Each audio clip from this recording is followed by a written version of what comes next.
The job was fine. It was the hours we were having to put in. You'd work a standard, say, 40-hour week, but it wouldn't be unusual for me to do 50 hours overtime a month.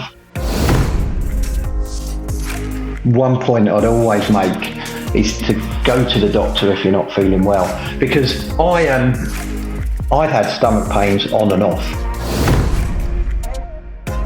So I'm laying back, and he comes back in with another doctor, and this second doctor has a feel as well and says, yeah, I would if I was you. And he said to me, I don't want you to panic, but I want you to go to hospital right now. I could tell straight away as soon as I got in there that something was coming. He wasn't in a comfortable position when I went in there. It didn't take him long, to be honest. And then he just come out with it. He said, we've sent your appendix away for some tests, and you've got cancer. You've got cancer in your appendix. As soon as I'd been diagnosed with cancer, I was like, well, what are you going to do with your life? How are you going to, what are you going to have which is going to counter that, if you like? And the Ironman was obviously all we've been talking about. And it was a kind of natural conclusion, really.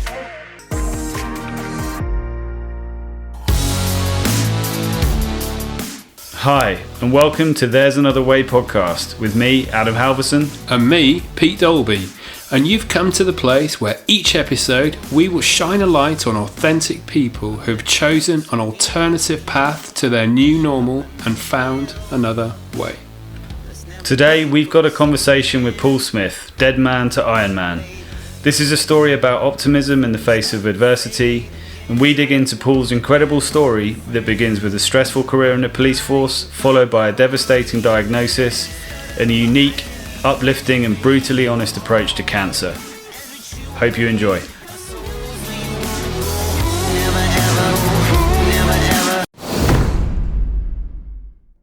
Hey Paul, how's it going? Yeah, good, thank you guys. Yourselves? Yeah, very good, very good. Where are you calling in from today? I'm at home. I'm in Pembrokeshire, in a little village called Angle in West Pembrokeshire, where we're living now. We were in Tenby for a few years, but we got fed up with the crowd, so we decided to move a little bit further afield. So I'm sitting looking at the sea currently, so not a bad spot, to be honest. Beautiful. Back to your Welsh roots, Paul. Yeah, definitely. Oh, it sounds I sound like a Welshman, don't I? Yeah, awesome. Well, look, thanks for joining, and really good to have you on, and obviously really looking forward to sort of digging into a bit about your story. Obviously we'll touch on some of the book, some of your experiences, but I was just thinking, to kick off, what would be great would just be to hear a little bit about your early years. Where was home, what was life growing up, and just crack on from there, if that's all right. Yeah, sure. Okay, where to start then? So I was brought up in High Wycombe, went to school in Homer Green in High Wycombe, did an apprenticeship when I left school, so left school at 16, did an apprenticeship, and then I moved to Reading then in my early 20s to work for Thames Water, and after a few years I left there. Took redundancy from Thames Water, and it allowed me to join the police. So I joined Hampshire Constabulary, and I had 16 years in total in the police, and ended up a detective, like a major crime detective, within Thames Valley Police is where I finished. So there's a real quick potted history of me there. I mean, part of what we're going to talk about in the book is sort of sporting prowess, if you like. I've never really had one.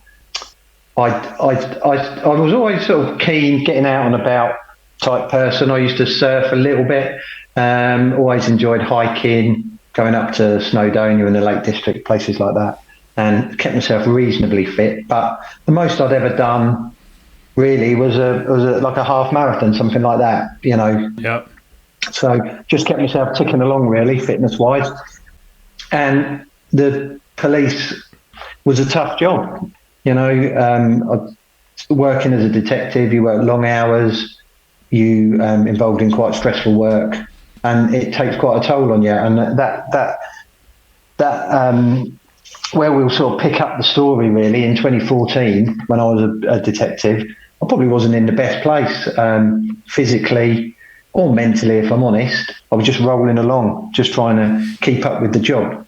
So yeah, a little bit overweight, not the fittest I've ever been.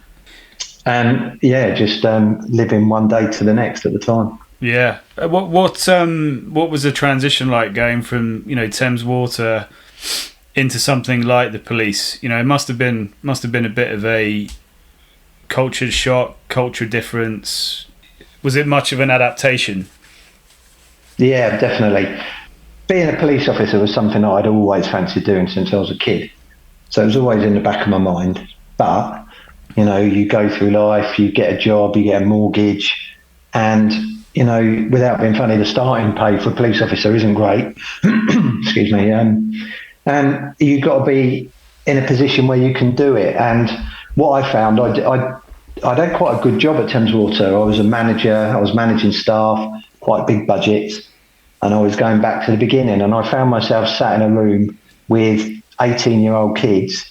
And as it was, in a disciplined force like that, although I was more worldly and more life experienced than them, maybe, my opinion didn't really matter any more than anybody else's, so that was quite hard to adjust to in the first instance.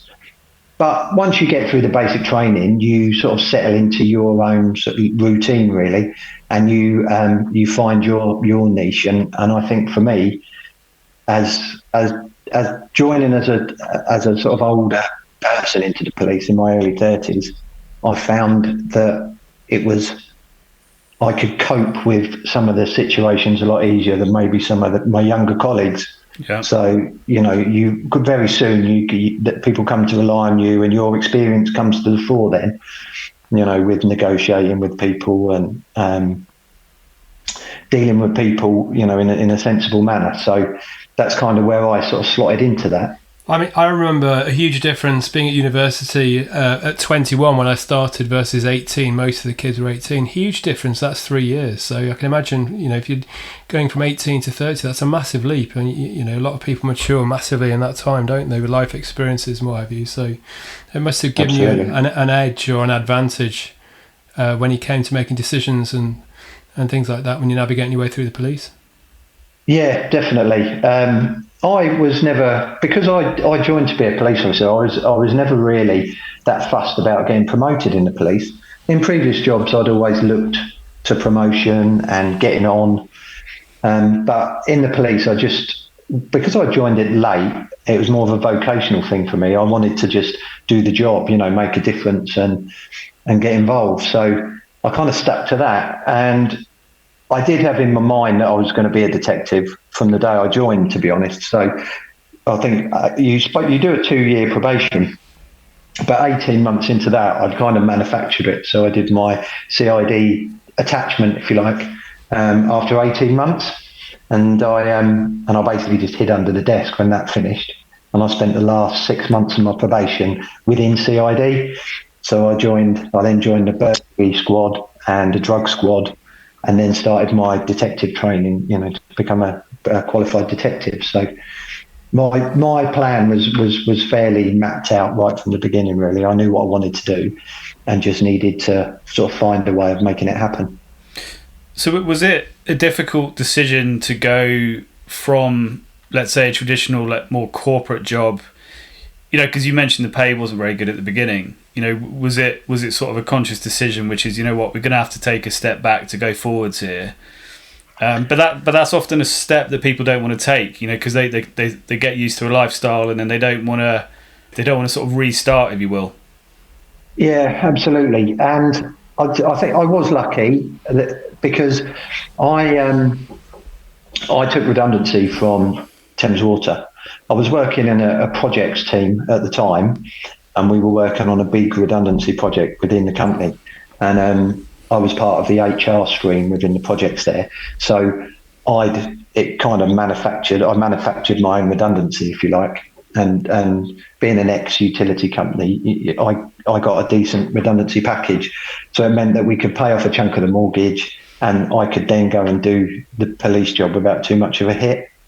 And it just so happened that Maria just changed jobs, my wife at the time as well. So all in all, we were able to manage it that way. I think otherwise, as you say, it's a difficult decision to take, to change a career vocationally like that, especially when your life is set up around you, isn't it? And to take that step back, it wasn't a difficult decision to make, but it was a difficult move to make because of the uncertainty. And it was. Once I did it, I was pleased.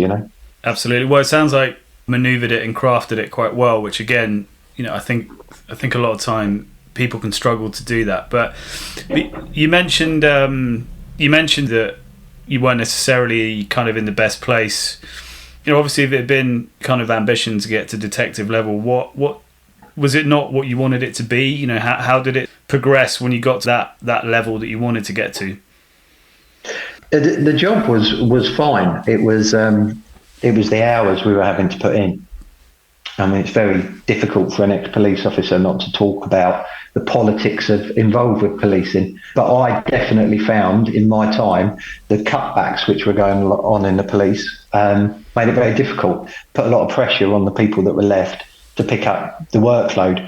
We'd work long hours. You'd work a standard, say, 40-hour week, but it wouldn't be unusual for me to do 50 hours overtime a month on top. Wow. And that's and those overtime hours, generally, they're not just sort of sitting in the office doing a bit of paperwork. They're pressured hours working with people in custody or preparing remand files to send people to court or out executing warrants and things like that. So the whole job was quite high stressed. And you don't leave you don't leave it in the office when you leave and go home. It's playing over your mind. It must do if you're dealing with situations like that. Yeah, absolutely. We would go into the office, and on the face of it, we worked Monday to Friday, 9 to 5 or 8 to 4, and we did 1 week in 4. But the reality was, you didn't know from one day to the next when you walked into the office what would be in the custody block, who had been arrested overnight. Often, say, you'd have a serious assault overnight, and you'd walk in the morning, and you'd have to interview those people. You'd have to gather evidence. You'd have to go out and take witness statements. And that person, if you were looking to remand them into custody, they would need to go to the magistrate's court the next morning. So you just stayed on that day until 2-3 o'clock in the morning till you had sufficient evidence and a file that you could present to the CPS Crown Prosecution Service the next day. So the jobs were kind of like that, and that was unrelenting, and that builds up layer on layer, over time, and becomes quite difficult. I can imagine. And as we go through the course of this podcast, we'll learn how important fitness has been in your life, obviously, as we work through the story. But I guess having a level of fitness in the police would have probably been ideal, but by the sounds of it, you with the irregular hours, it was difficult to schedule the fitness in to give you enough energy to be able to tackle all those difficult scenarios. Yeah, definitely. Anything I did was sporadic at most and didn't amount to much. And I was putting on a bit of weight. I was tired, and just going from day to day. And yeah, the importance of fitness to me only become apparent sort of much later, really. As time progressed and as my story progressed, if you like. At the time there, I was literally day to day, not really having a plan for how I was going to change that. Yeah. Well, I think that probably brings us to a good sort of segue to, obviously the book and it's sort of, I guess, the next chapter after the police. For people who don't know, you've written an awesome book, Dead Man to Ironman. And maybe to, continue the story from the police, I mean, do you want to maybe give us sort of an insight and tell us about that? You get to detective level, pretty stressed, etc., etc. What happens next? This was in 2014, so a little while back now. I was working in a serious and organised crime unit, so again, working as a detective, working quite long hours. And this is one of the salient points, I think, and especially for any sort of men listening, one point I'd always make is to go to the doctor if you're not feeling well. Because I'd had stomach pains on and off, probably for around 2 years. It could have been. I don't really know, if I'm honest. But for a long time, I was getting stomach pains that were coming and going. All in the sort of lower right side of my abdomen. How old were you at this stage, Paul? Sorry, again, was it early 40s? I was 43. 43, yeah. Well, that's the typical male thing to do. You neglect it, you put it off. You think, well, it's not going to be anything serious, so I'll leave it for now. I mean, we've all had those thoughts, right? Yeah, absolutely. And for me, I was, in a way, I suppose I was lucky, because every time I'd get one of these pains, it would wear off and go away. But they were becoming more frequent, and I was putting it down to, I don't know, I thought maybe a bit of IBS as I was getting older, irritable bowel, just old age generally, maybe, I would just had a dodgy prawn, if you like, and, I was having upset tummy. So there was always an excuse. There's always something that I could put it down to at the time. But these bouts were getting more and more frequent. And one story where it come to a bit of a head, we went down to my parents, and I had really bad stomachache down there. And I just wasn't having it. We went out for the day. They lived down Bournemouth way, and we went out and we walked along the beach there at Sandbanks, and I was really sore. But I didn't stop eating or drinking or doing anything different. And on the Sunday, my mum made a big roast dinner, and, I had double helpings, just completely ignoring it. And coming back, I was in absolute agony. And this, bearing in mind, this is from a bloke that would never go to the doctor unless he was literally on his deathbed. I couldn't drive back. Maria had to drive back because I was so uncomfortable. So I was riding in the passenger seat, and I turned to her and said, look, I think you're going to have to take me straight to hospital. She was like, what are you talking about? It's just a hospital. What's the matter with you? I said, I don't know. I said, I'm in a lot of pain here. So we wound up going into Reading, into the A&E, and we spent hours in there, and it was a hot evening on a Sunday night, so it was packed in there. And of course, in time-honoured fashion, by the time you get in front of a doctor, you're starting to feel better. And I think he gave me a couple of constipation pills, and away I went. And next morning, I felt better, so I got up and went to work. But that was really the first proper indicator that there was something wrong with me. But again, I still wasn't really accepting it, And then I think probably a week or two after that, I had another bout, and I was off work feeling really sick and ropey, and I said to myself, if I'm not better after the weekend, then I'll go to the doctor. And come Monday morning, I wasn't well enough to go to work, so I thought, right, yeah, I'll go to, this is it then.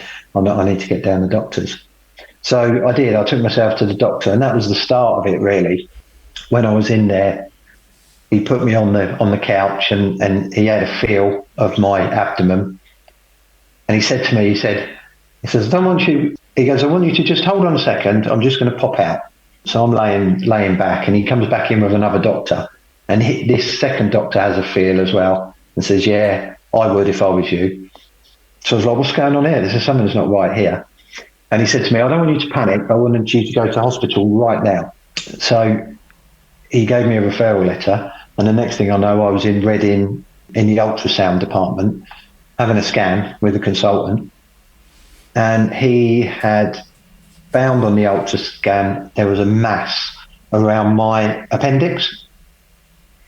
And it looked like I was having severe appendicitis. So I was admitted straight away. So it was a bit of a shock. And sorry to interrupt, Paul. Just for people listening, just before, were there any other symptoms that just if it helped someone? Was there any blood? Was there any anything like that sort of was indicating anything sinister, or was it just no, really not really, just pain? I think if there had been blood, I would have taken myself to the doctors. I'm sure of that. Yeah. It was when these pains were coming on, they were like cramps. And they would probably be accompanied by an upset stomach. Yeah. But once that had cleared, it would start to clear itself up. But this time, obviously, it wasn't. And I was having a full-blown appendicitis and was basically suffering from blood poisoning from that. So I was admitted that week. I went for a week in hospital where they filled me with antibiotics, and they didn't want to operate because they said it was too infected at the time. So I spent a week on antibiotics. They put a drain into my appendix, and after that week, my temperature had come down and I was feeling a bit better. The infection was a bit more under control. So they sent me away with some strong antibiotics to go back in a month's time to see a consultant. And they hadn't removed the appendix at this time, had they? No, they said it was too infected and the potential for complications was too much. Yeah. So they wanted to reduce the infection, basically. So they sent me away, and I went back in a month's time, and I was achy again, and the pains were back. And the consultant said to me, "We're just going to admit you and have it done."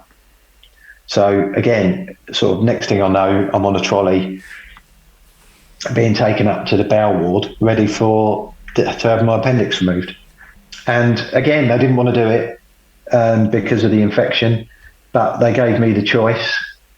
And I said, I was sitting there ready to go, and I said, yes, please. So they removed my appendix, which was encased in like a fatty pocket, because it had obviously been grumbling for a long time. And it went up, and I think they took a piece of my liver as well. So it was quite extensive what they had to do. But I had a couple of days recovering and was back home then. And, straight away I felt so much better.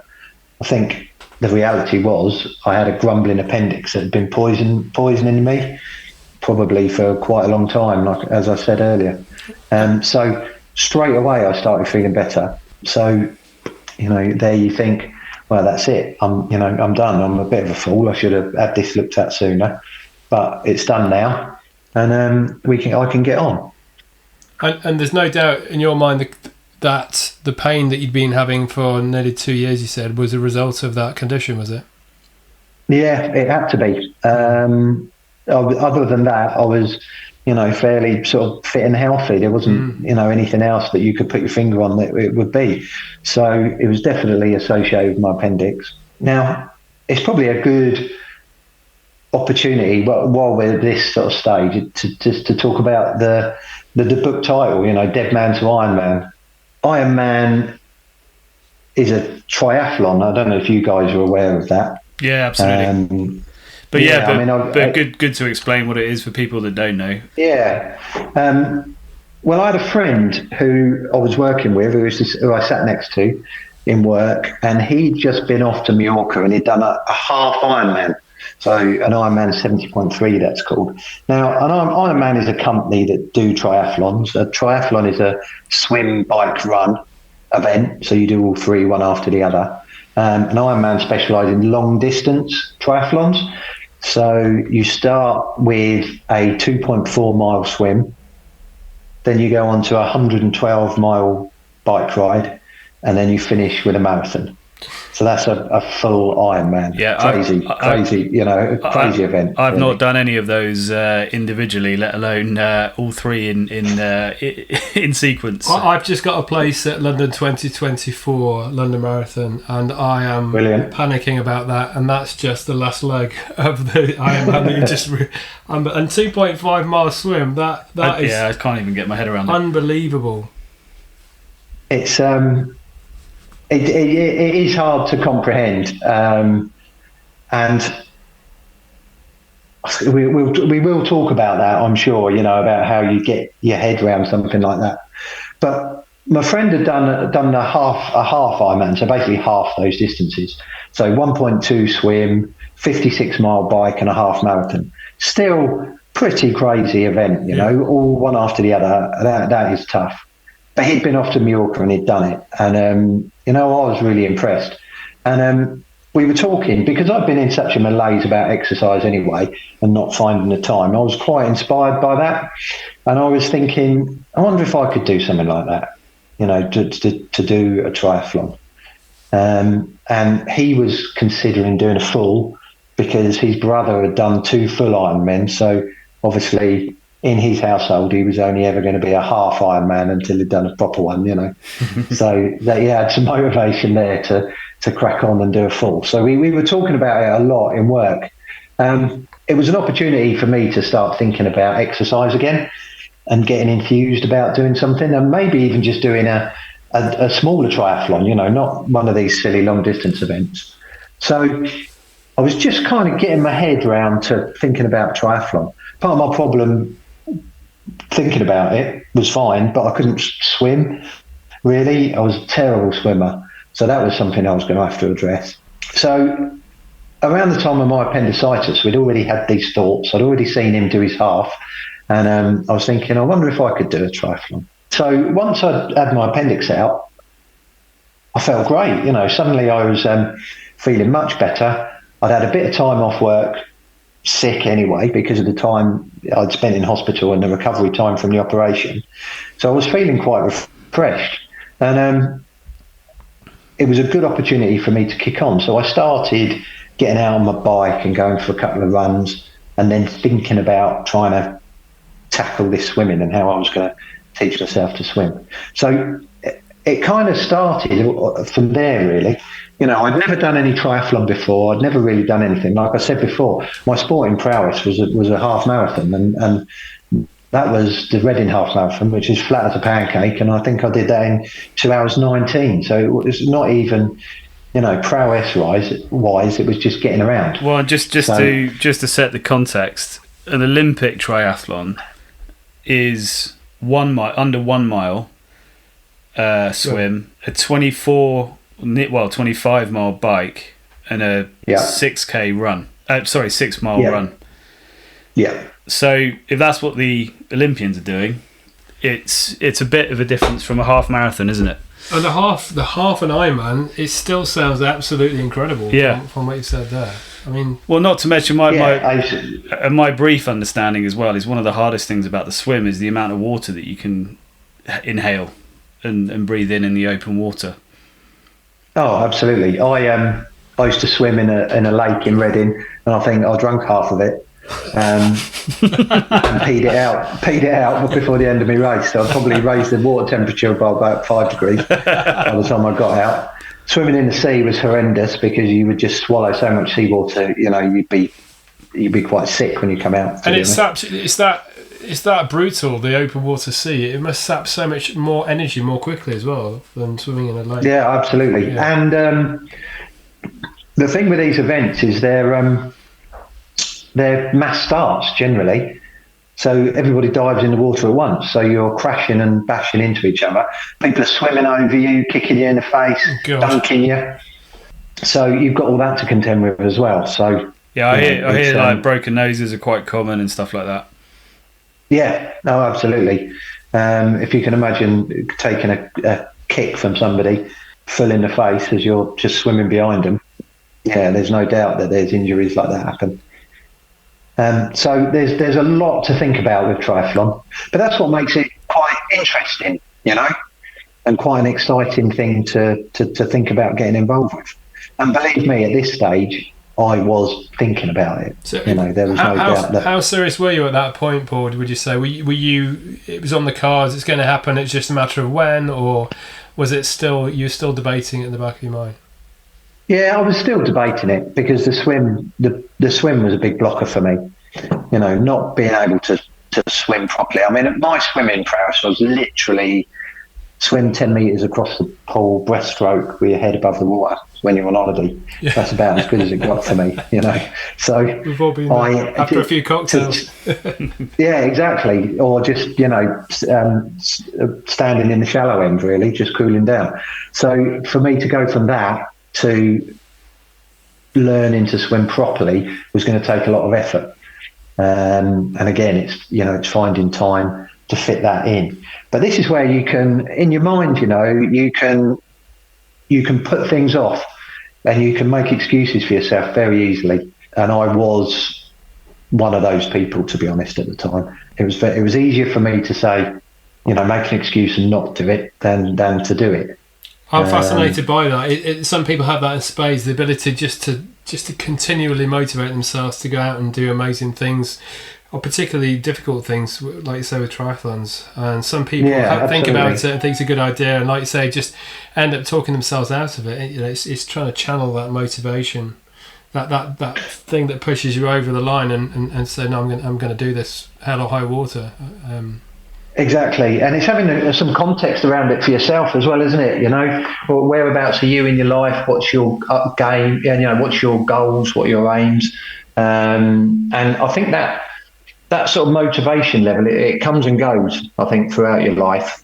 And it's, like you say, it's just trying to harness it more often than not to do the things you want to do or to challenge yourself. I wasn't at that time in that real headspace, and it was only just seeing my friend do what he did gave me a bit of a kick up the backside to think, hold on, there is more to this. I can challenge myself more. I should be doing more. And sort of moving on from there. So that's where my head was at the time. I'd gone from being completely engrossed in work and not being able to see anything else because I was so tired and exhausted and just hanging on at work really at the time, to seeing that there was more to life and more for me, that I could improve my health and just take something back for myself. So that's kind of where I was at the time. But that kind of moved on fairly quickly because I had a checkup a month later again after my appendicitis at the hospital. And I assumed it was just to look at my keyhole surgery scars, ask me how I was doing and send me on my way because I was feeling great. I'd recovered well from the operation. I wasn't feeling any pain. I was out jogging and, thinking about my triathlon training. And I went to that meeting fully expecting just to be in there 5 minutes. I went there and again, it's another story. It was a brilliant day and I hadn't been on my motorbike for ages. So I grabbed my helmet and I took an hour to get there, took a nice long ride round, got in there, was seen straight away, got called through to the office. And the consultant in there, he took one look at me and I could see his eyes move down to my hand and he could see my motorbike helmet. It was like, oh, you've come on a motorcycle, have you? Oh, yes. He says, are you on your own? Yes. And I could tell straight away, as soon as I got in there, that something was coming. I don't know whether it was a bit of police intuition, reading people, but I could just tell that he wasn't in a comfortable position when I went in there. And it didn't take him long, to be honest. He had a quick look at my wounds and, yeah, that's all good. Come back to the table. And then he'd just come out with it. He'd said, we've sent your appendix away for some tests and you've got cancer. You've got cancer in your appendix. I was like, wow, okay. Well, what do you say to that? Jesus. Obviously a shock. And you don't know what to think at first. You're like, okay, fair enough. But you took my appendix out, so has it gone? Is that that? And then you think, well, as soon as you hear the word cancer, what's the first thing that comes into your mind? It's like, how long have I got? So I asked him that, and he was like, well, I don't really know. We need to do further tests. And I come out of there knowing that I had cancer, or had cancer. I wasn't sure which it was. I knew I was going to have further tests, and they would be in touch within a fortnight to arrange these tests. A fortnight? So, a fortnight, yeah. So I kind of walked away, sat outside on a bench outside the hospital, and had to digest the fact that I had cancer, but I didn't know any more about it, you know. I don't know even how you begin to process that information, because it's usually someone else that you hear that from, right? You know, when it happens to you, yeah, absolutely. It's surreal. I felt like I was in the third person, really. I felt like I was someone else looking at me sat on that bench, and it was some sort of a movie. That's what it felt like. And then you kind of snap out of that and think, right, well, is this it? You know, how long have I got? Have I, you know, what's the state of my life? Where am I at? You know, and what am I going to do about it? The difficulty was in those first 2 weeks is that I had nothing to tell anybody other than I'd got cancer. You know, and there was no more information that I could look up. I mean, obviously, you get onto your good friend Mr. Google and start looking, and it's not a good rabbit hole to go down, to be honest. No, because you type in appendix cancer, and the prognosis was something like 60% for 2 years, 40% for 5 years survival rate. But of course, like everything, everybody's individual, aren't they? So there's nothing to say that that applies to you. So there was nothing I could glean really, apart from the fact that something was going to change in my life. You know, something substantial had happened, and it was going to change from that moment onwards. You know, my life wasn't really going to be the same again. But you're working on such limited information that you're having to wait 2 weeks for as well, aren't you? I mean, Yeah, absolutely. I mean, Maria was away. She was in London for the day, so I was there on my own. So I was going to walk into town and meet her off the train. So I had to do that. And of course, what do you say to her? You know, so you just have to. I just had to come out of it and just say, look, I've been told I've got cancer. And of course, then she was like, what? This is crazy. You know, what does that mean? Are you going to die? How long have you got? And I don't know. So we were in limbo really, and it was quite difficult just to process that. But the way I dealt with it was to say that, well, I tried to look at it on the positive side right from the beginning and say to myself, look, nobody's told me I'm dying, so maybe it's going to be all right. You know, maybe it's just an illness, that can be treated like something else, or maybe it has gone if it was in my appendix. So don't panic, just try and relax and see what happens. But I guess there must have been moments, especially when you had 2 weeks of probably not thinking about anything else. There must have been moments where your head goes there, right? Yeah, absolutely. You play it out. You role play in your own head. I didn't share any of this with anyone else really, because there's nothing to really say. But yeah, I would role play every scenario. There would even be times where I would see the crematorium, with my coffin on the block, and everybody there, and wonder what that would be like. You have some pretty dark thoughts, and you just can't help it. But the important thing for me was to keep telling myself that I felt good. No one was telling me I was dying, so carry on, keep going. And I knew then that was the first switch that changed for me mentally with regards to exercise and motivation, if you like, because that was the first kick up the arse I'd had, and I knew that if I was going to have further treatment, the fitter I was for it, the better that would be. So I made a conscious effort right from the very beginning to start getting my head into exercise, you know. And I think I even went to the swimming pool and did about 10 lengths and nearly drowned, you know, as in an effort to just break some of the old habits and do something, you know, different and try and get on, you know, with the exercise. Because I knew that would be important. Well, I guess also what you're doing is you're shifting your mindset, you know, so you're forcing your mind to think on a more positive outlet. Absolutely. And there's you know, if you do any exercise, you know the endorphins that come from it. You feel better for that. You feel relaxed. You can sleep better if you're tired from exercise, definitely.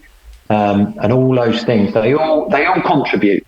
You know, there's not one thing that you can say is going to sort your head mentally when, you know, you're dealing with a cancer diagnosis.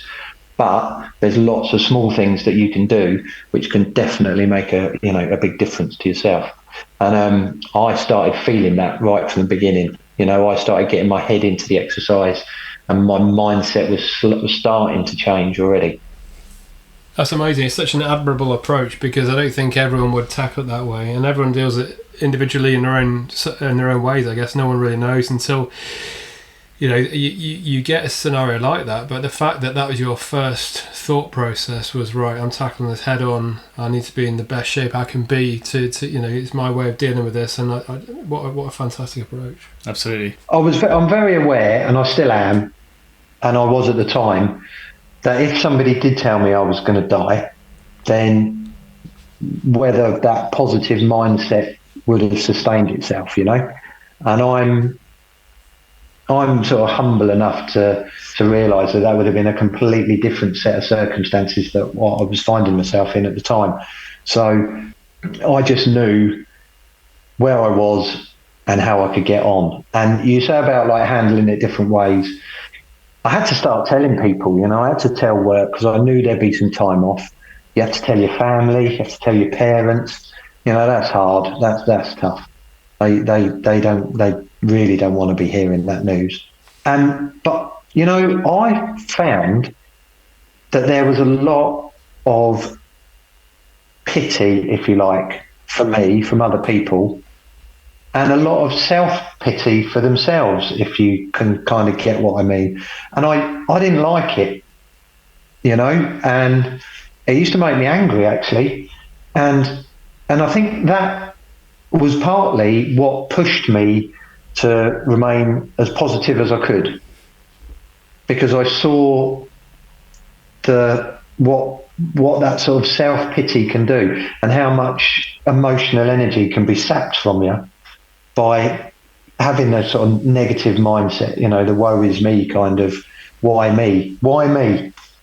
Yeah, precisely, why me? Why not me? You know, it's my story, it's my life. Other people get cancer, you know. I tried to sort of rationalise it like that. I wasn't a child. You know, you see kids in hospital on the telly all the time, don't you? In wards fighting for their life. That wasn't me. I was 43. You know, I'd had a good life to that point. I wasn't an 18-year-old soldier dying in the trenches, you know, back in the war. Do you know what I mean? There's so many people that have it so worse, are a much worse off position than I was in. And I just felt, you know, this is my story.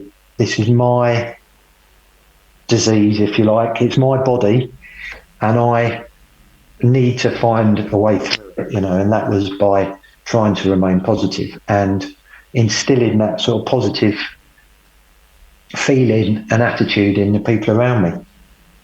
Yeah, I mean, it's an incredibly inspiring approach to it, isn't it? Can you just explain what you mean by, just on that self-pity point there, Paul? You mean people dealing with the information that you gave them about your diagnosis, people that were close to you, or friends, or yeah, yeah, family, friends. You know, it would feel to me like they were more upset than I was. It almost sort of became their problem. Yeah. And that, you know, that emotional strain can be so easily, reflected back onto you.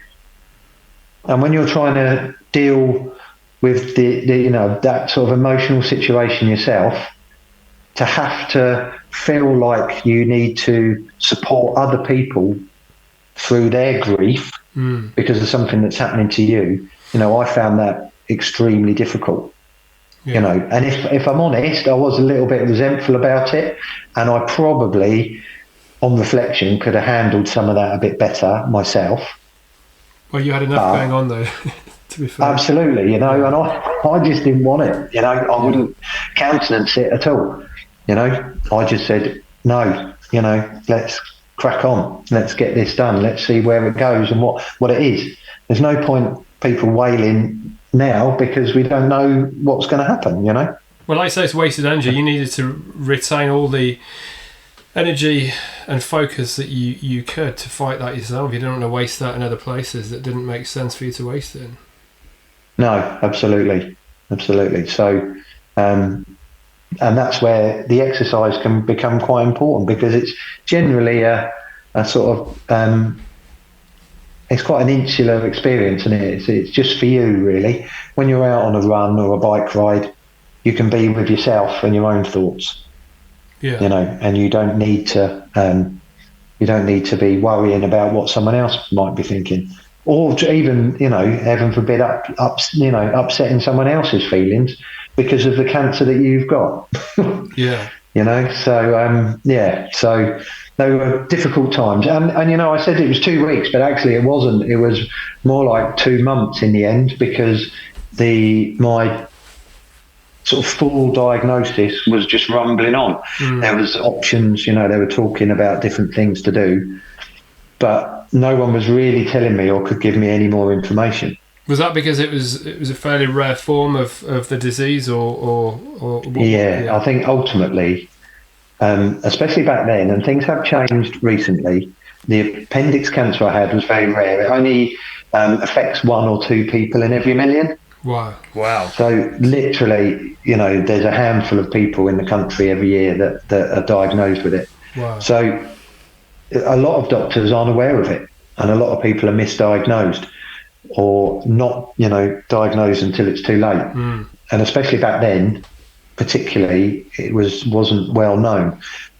But I was fortunate that the specialist clinic that dealt with the type of cancer I had was in Basingstoke, which is only down the road from Reading.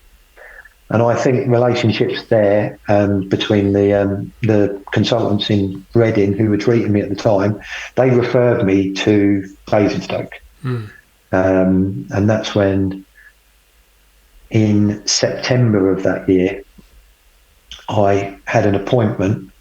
So I'd gone from July basically to September before I had an appointment and sat face to face with a consultant that could tell me what was actually wrong with me and what treatment plan I would need to get over it. So when I went to see him, it was quite shocking, to be honest, because I still didn't know exactly what was going to happen. But he told me that I had a disease called pseudomyxoma peritonei, which had come from my appendix and had spread cancerous cells basically on the outside of my organs within my abdomen. Now what they do is they seed themselves all over your bowels and the organs below your diaphragm basically, and they will secrete a mucus which will grow and grow along with the tumours themselves, which will eventually choke up your insides basically, and that's what will kill you. So I needed an operation, and a big operation, to remove that. The way they can deal with the disease, they can only deal with it in a curative manner. So basically, if they take it all out, it's gone. If they don't take it all out, it will start growing back again. So the operation he told me that I needed, and it was scheduled for November that year, so still a good few months away, was they would open me up with a full-length cut from my rib cage, basically to my knob, basically right down into my groin. They would have to then look around inside, and they would cut away all of the bits of all the organs and the things inside me that had the cancer on them. the difficulty with that operation is that they can't say with any certainty what the outcome's going to be until they open you up, because scans won't show all of the disease ever, so they won't know until they're in there.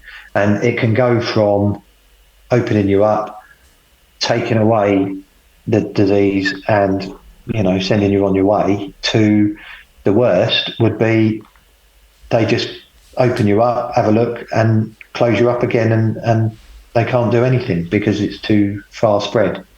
So you still don't know what your outcome is going to be until you come out of the operation, really. And this, during this period, it's 4 months since your original diagnosis as well. Yeah, absolutely. Wow. Yeah. So it was September, early September. I went to Basingstoke and had the consultation. Right. The operation is called cytoreductive surgery, and they follow it up with a heated chemotherapy bath. So basically, they fill your abdomen with a hot chemotherapy wash, which is heated to 45 degrees C. So they have to lay you on like an ice sheet so you don't overheat.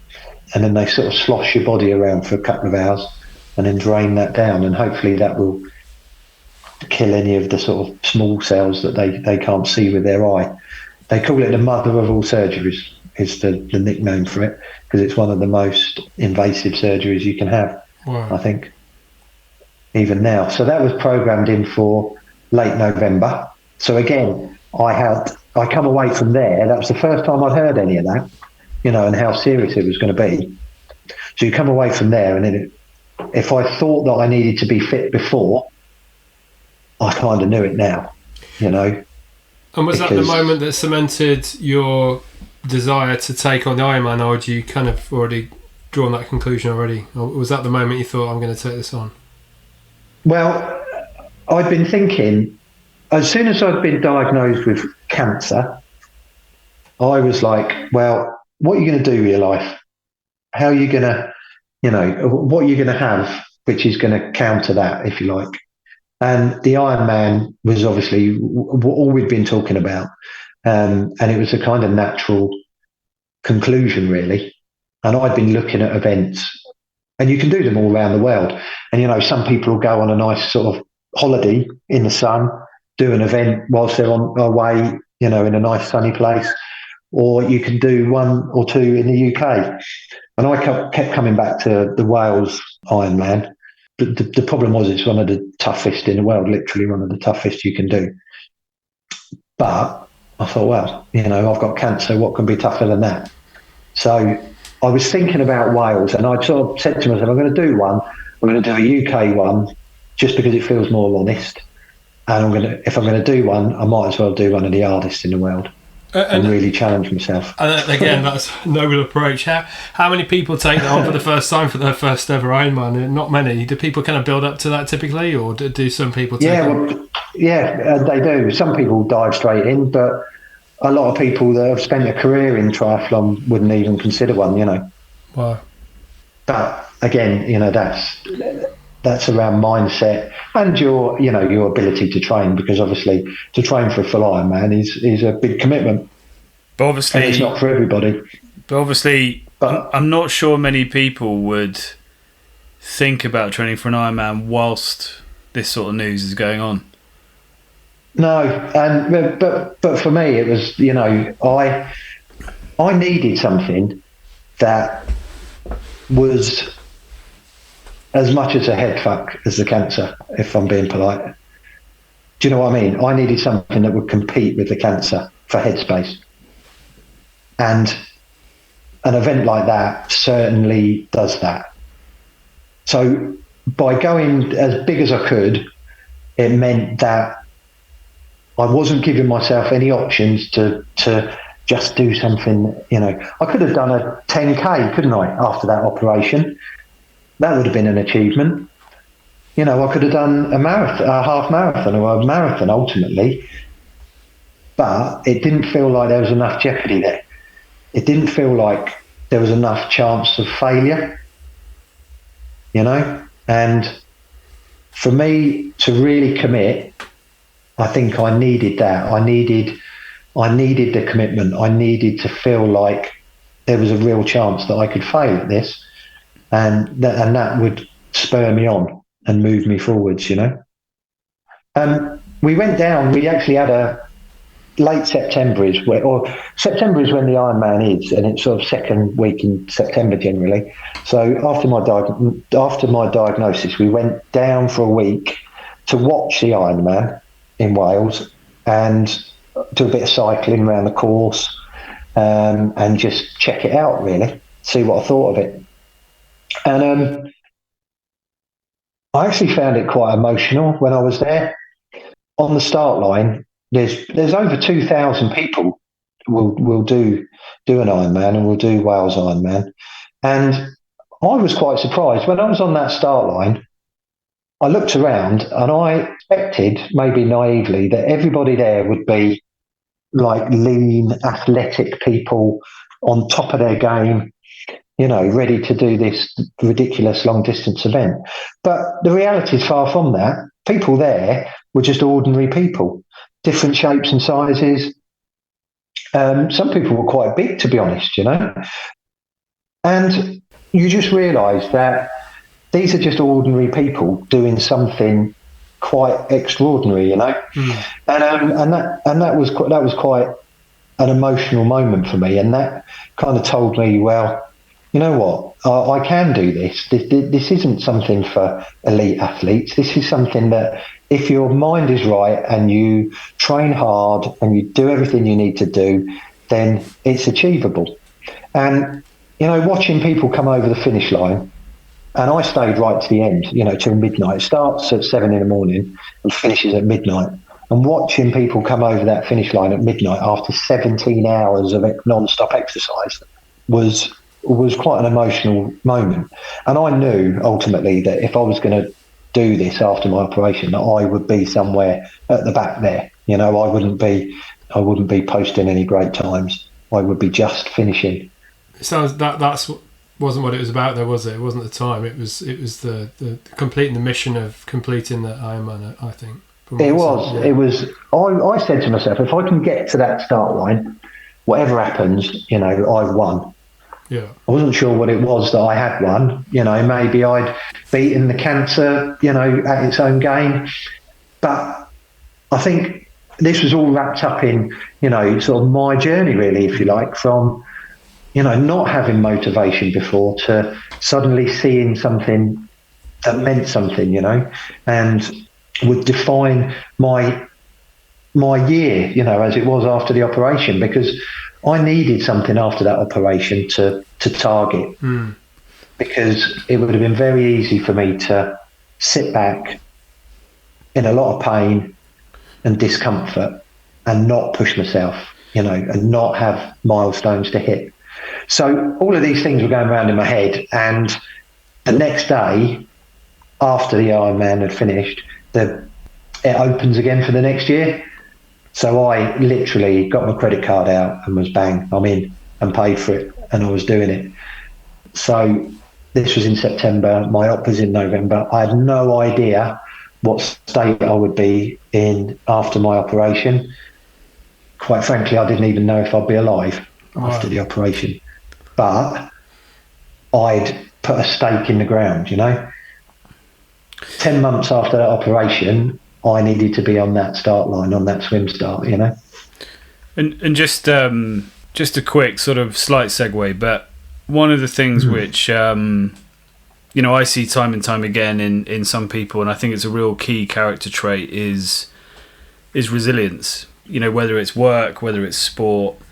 And obviously with the approach that you decided to take, you know, you clearly got resilience in abundance. Where do you think you sort of learned that mindset from? You know, where do you think that resilience came from? You know, what made you different to the people who actually just get beaten by it and go under? Do you think there's anywhere that actually came from? For me, I was changed by the cancer diagnosis. I know that. Prior to that, I think I may have, I definitely been one of those people that procrastinated too much, that thought about things too much, that made excuses for myself. and what I was capable of. And if I'm honest, it took that kick up the arse of that diagnosis to open my eyes to what it meant to be alive and what it meant to actually, live your life and have dreams and aspirations, other than just going to work, paying your mortgage, going out for a few beers, something more. There's something more in life, and it's, I suppose in a way, it's kind of more on it all comes from within you, doesn't it? I'm not as like a spiritual person, but I think you kind of realise after a diagnosis like that something's got to change. And if it doesn't, then what's the point? What's the point in carrying on living as you were living? You need to, they're all cliches, we need to live every day as if it's your last, don't you? And I think when we're younger, we hear that stuff a lot from our elders or parents or whoever. We hear that message a lot, but it takes a while to realization to hit sometimes, doesn't it? I think as you get older and your older years, you become more aware of that stuff. But I guess that's just expedited that massively with that diagnosis. It's just brought it all to the fore, really, hasn't it? It did, absolutely. And I didn't look back.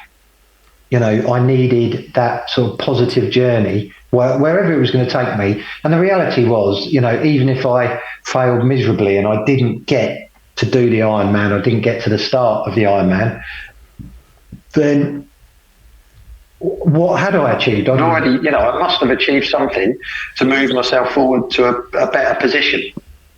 And that's all I wanted to do. I wanted when I come out of hospital, I wanted it to be a positive journey.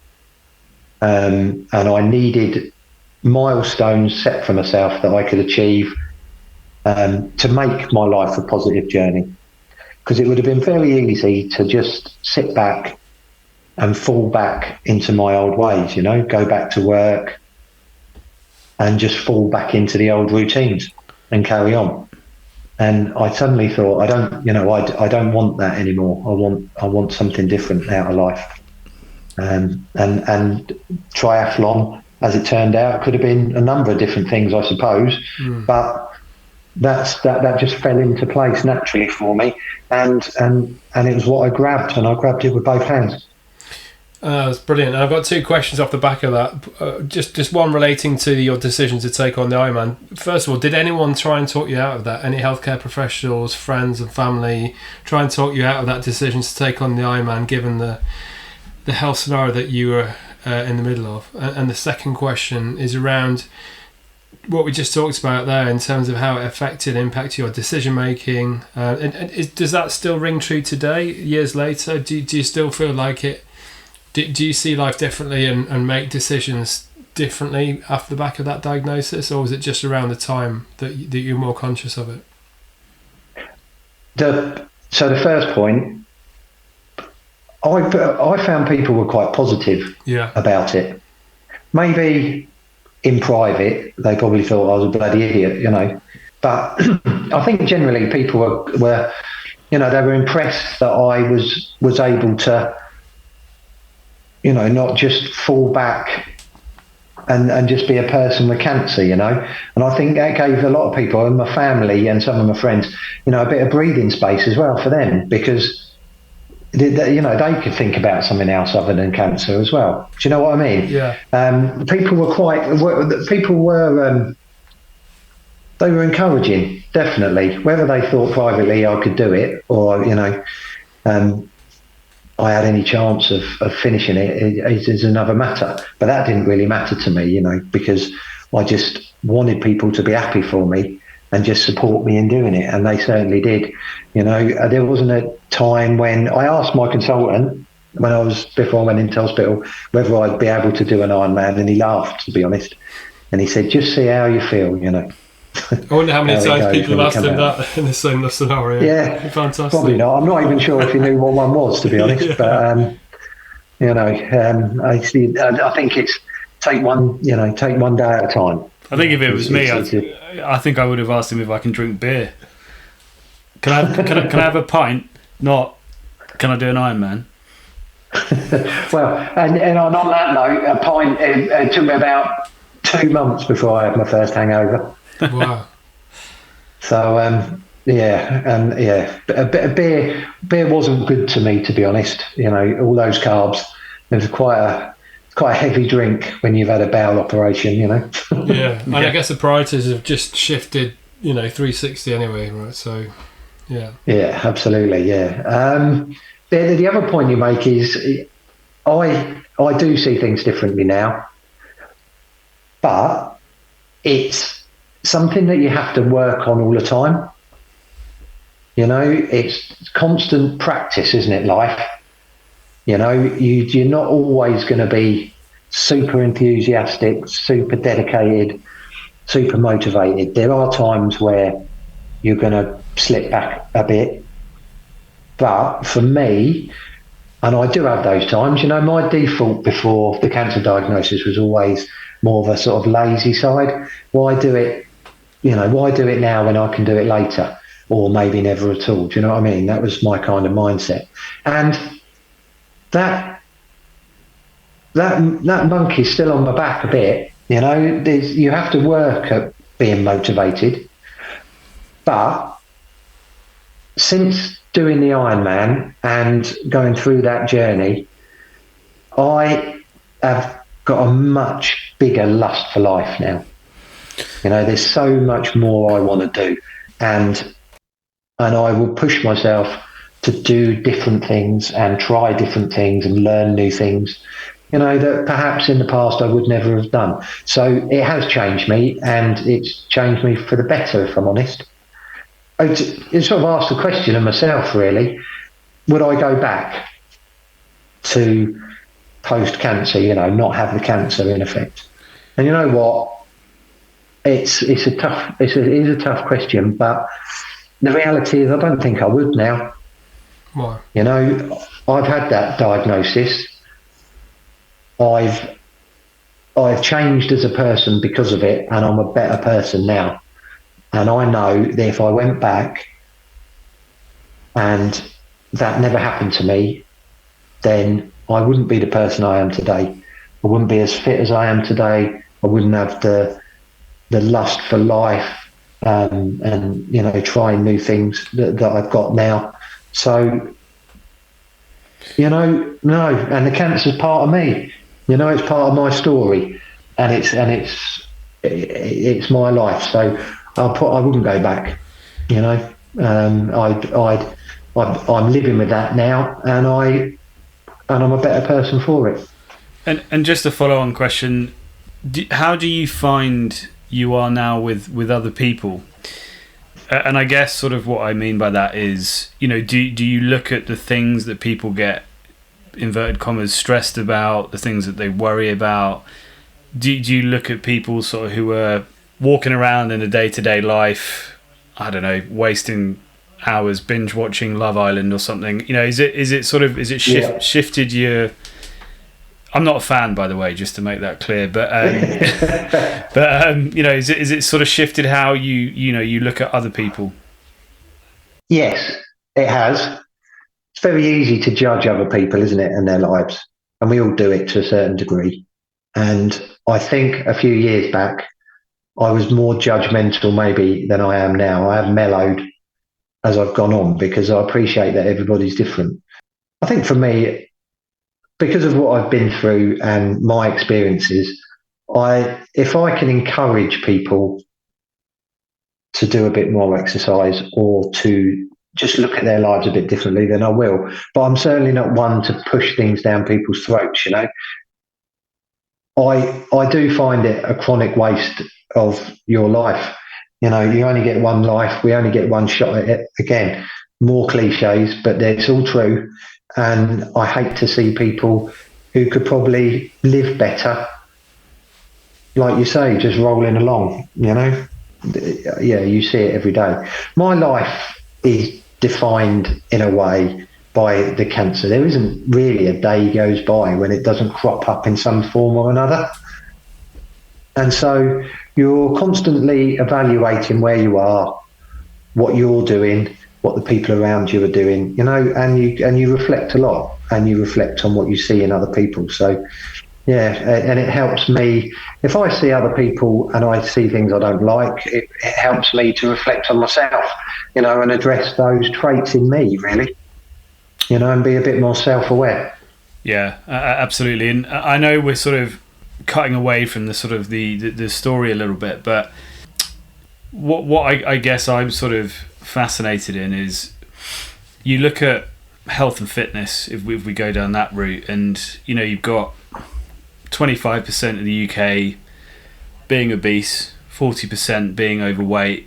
One of the outcomes from COVID was how much weight and BMI over a certain point was a huge factor. Yeah. I suppose why do you think so many people do take health, take fitness for granted? And I suppose do you think through the journey you've been on, it's shifted your view on that? Yeah, it certainly shifted my view, and I'm a lot slimmer. I'm a lot more aware of my fitness now. I do a lot more generally day to day to keep myself in shape. I think the point you make about people in general is life's too easy, isn't it? The modern world is very comfortable, and it's very easy to put on weight if you're not careful. And I always look at it that if you go through your life and nothing happens to you, then that's fine. But if you're overweight and unhealthy and you get a cancer diagnosis like I had, your recovery is going to be so much more difficult that it's just, it's just that awareness, isn't it? That life isn't what it is today. We could all be run over by a bus tomorrow, couldn't we?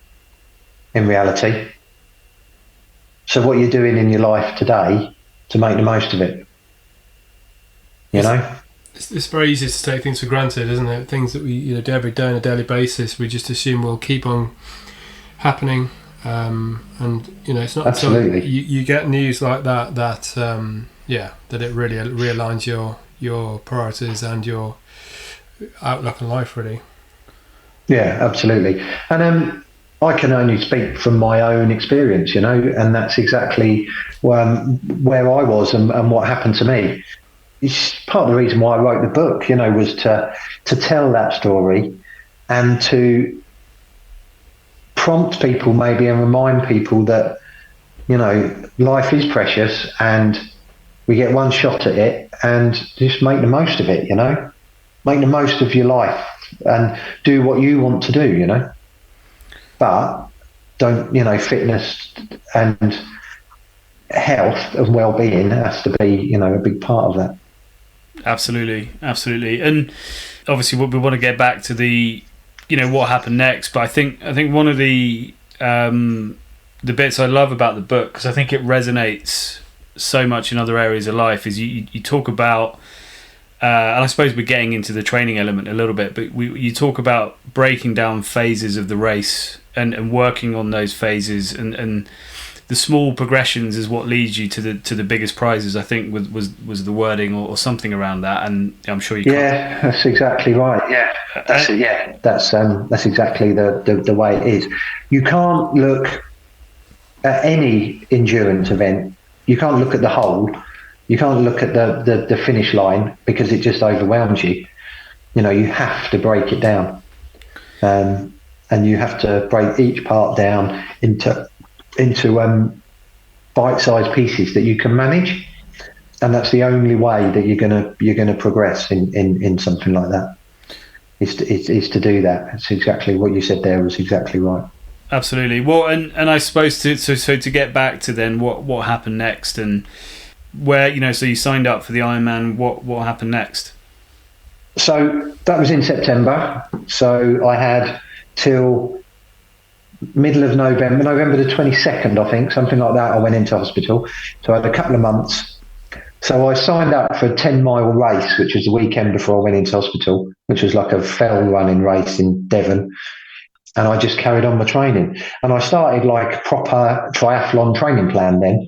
So I started addressing my swimming and I found the swimming, although I'd never enjoyed it because, I just never been a fan of swimming. Even now, I'm not a huge fan of swimming. I tell you why I didn't enjoy it. It's because it's shit. Yeah, yeah, that's true. It's monotonous. It's frightening because you feel you could suffocate at any moment, and it's hard. Yeah. And those three things together, they don't make a good fun event, do they? But just by addressing that, I did find, I'd come out of the water after concentrating on what I was trying to achieve with the swimming, and I hadn't been thinking about cancer at all. So these little training sessions were little oases for me of calm and sort of, tranquility away from the cancer, if you like. Why is that, Paul? Because you're in the moment and you focus on living in the present. Because I know you're a snowboarder. I find the snowboarding, it's the same thing.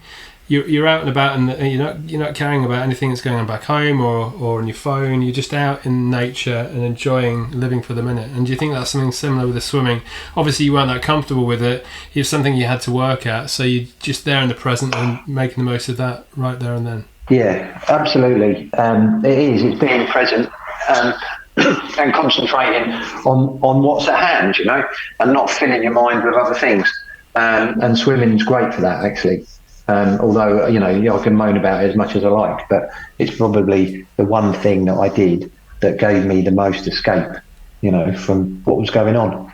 So I'd started this triathlon training program and tried to get in as good a shape as I could before this big operation that I needed. And so 2 days before, I was down in Devon running this 10-mile sort of cross-country race, and I went into hospital. I think, just for a bit of context, I was 86 kilos when I went into hospital. And when I come out of hospital, I was 78 kilos. Right. So it just gives you a bit of an idea of the sort of how your body sort of degrades, if you like, over 3 weeks in hospital, Wow. The operation was extensive. I had 10 hours of surgery. I had the right side of my large intestine removed. I had an organ which runs across the front of your abdomen called the omertum that was taken away. I had a peritoneal scrape, so basically the skin which covers the sort of inside of your body, if you like. They scraped that away to get rid of any cells that were on that. I had a piece of liver removed, and I had the hot chemotherapy wash. So I was in surgery for 10 hours. Jeez. And I was in intensive care for 24 hours. And I woke up in intensive care, 24 hours later. I think I had something like 11 tubes and drains coming out of me. I had an epidural in my spine for, pain relief. So that was pumping morphine into me. I had a feeding tube because I wouldn't be able to eat anything for a couple of weeks, which went in the top of my chest and pretty much into my heart. I had 5 drains, which were coming out of my abdomen, which were draining the chemotherapy fluid and the fluids from the operation. I had a catheter. I didn't know it at the time, but I had a tube up my bum to hold my bum open. So when I did have to go to the toilet, I didn't strain. I didn't even know that was in there.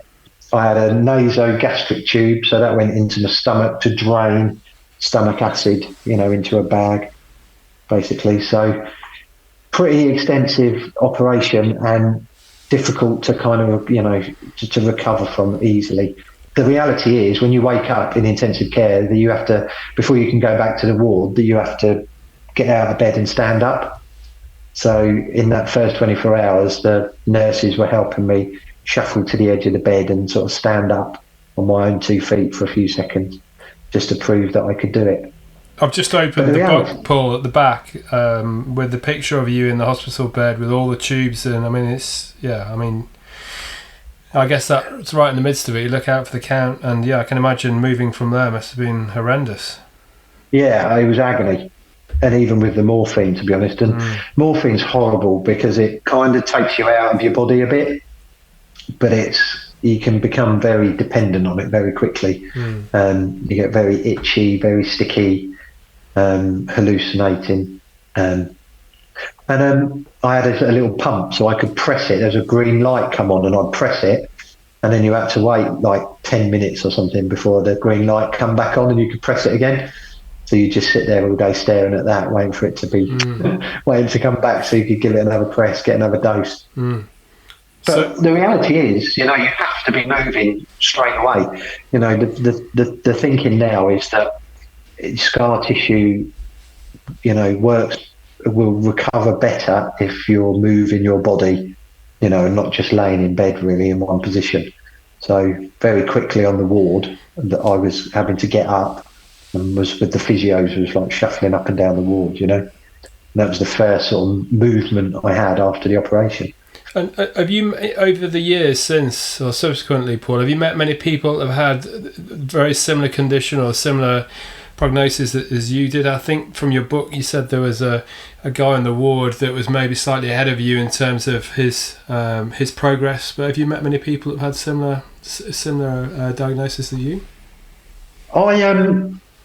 Once you sort of come out of hospital, you start looking at things, and I'm in Facebook groups. I've met people at my annual scans that I keep in touch with.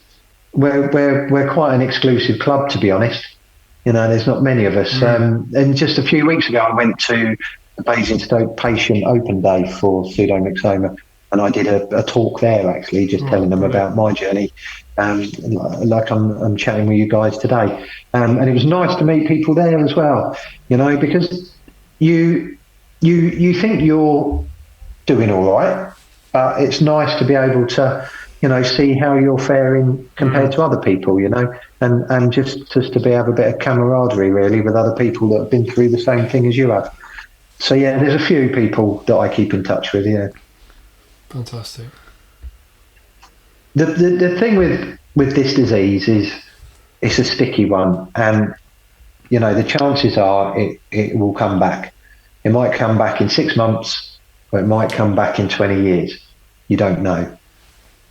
So you have to be monitored, and there are people who are dealing with it at all different stages, more advanced than where I am currently. Yeah, unfortunately, I mean, I know you mentioned the cancer of the appendix is very rare. What would you say, two or three per million? But yeah, I think sadly we've all got people in our lives that are suffering from some form of cancer or other. It seems to be prevalent everywhere, which is it's tough. It's a tough disease. So the more it definitely is, and and all the more reason then to to listen to my story, and reflect on that, and to think about your life, because I think the statistics are like 50% of us really are going to have some sort of cancer in our lives, and have to deal with some sort of illness of that type. So it's very real, and it's not about being morbid, I don't think.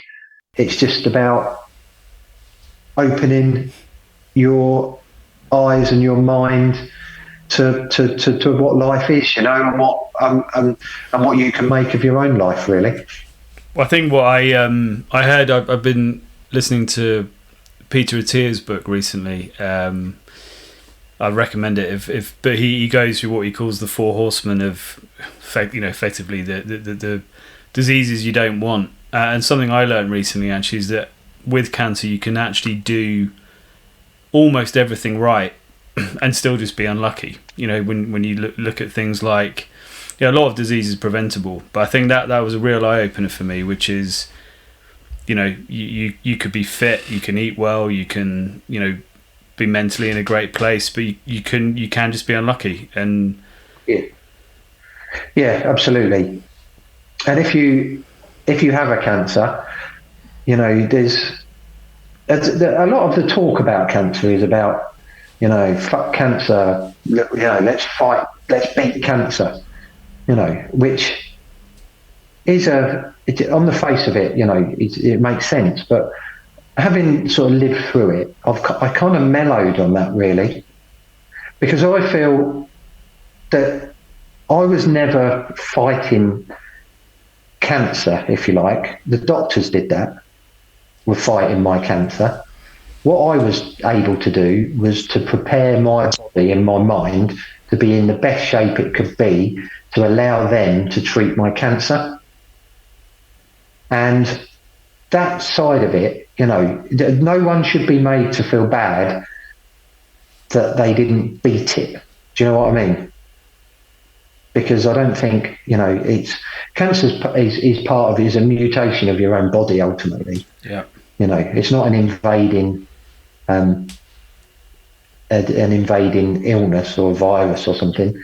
It's part of your own body, and you can only deal with it in the best way that you can.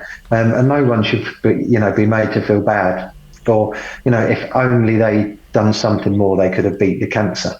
The point you make about being, you know, you can be unlucky is exactly what it is. It's a lottery, you know. Yeah. Yeah. Well, so what happened next then? So obviously, you know, we were just looking at the image with the tubes, and one you didn't even know about up your arse. Well, that shocked me about a week later when I was laying in bed and I had an explosive situation. Episode. But that's what I love about your book. It's warts and all. And for someone that's not been through that or had any of those procedures done, I think that's really important, the fact that you brought those to light and shed some light on that, because not people don't talk about this stuff, and I think it's brilliant that you've included it all, and it's very graphic at times, but I think that's really important part of the message. I did feel sorry Pete, go on. No, that was it. I just think it's an important part of the message of the book and your story. Yeah, and when I wrote it, I did think, as I was putting things down on paper, that what's the point in not being as honest as I can be to myself, you know, and to the book. And so all of them stories, everything that happened to me, I'm very proud of the fact that I can look at that book and say everything in there is 100% true. Yeah. You know, I didn't downplay anything and I didn't play anything up. It's all as it was, you know. And I've tried to say it with as much sort of humour and honesty as I can, because that's how I dealt with it, you know. Yeah, I think that comes across. It's a roller coaster, isn't it? I mean, I can only imagine from reading the book, but it's just a true roller coaster of your journey. Yeah, I mean, you are at your lowest ebb when you are standing next to your bed with your legs shaking, with a nursing assistant wiping diarrhea off your testicles with a wet wipe. You are genuinely at your lowest ebb there, I think, you know. There's only one way from there, and that's up. Yeah. Yeah, good point, yeah. Yeah, so, and, you know, there's a lot to be grateful for in life, and there's a lot new to laugh at, to be honest. And, you know, you've got to... You know, I felt like I had to see some humour in some of that, you know. Yeah, and absolutely be grateful for a lot in this world, but also the people and the jobs the wonderful jobs that they do as part of the NHS, caring for people like yourselves when you needed it. And I know you mentioned in the book a couple of times, you know, the nurse squeezing your hand to help you through those difficult moments. I mean, that's just, you know, you can never forget that kind of assistance, can you? Yeah, no, and it's you realise about humanity then. Yeah. You know, and how kind some people are, and the work that they do. You know, I saw it a bit in my role as a police officer, but it's only when you're on the receiving end of that, and like you say, you need somebody to hold your hand because it hurts and it's upsetting. That's when it really hits home, you know, that there are very kind and caring people in the world that genuinely want to look after you.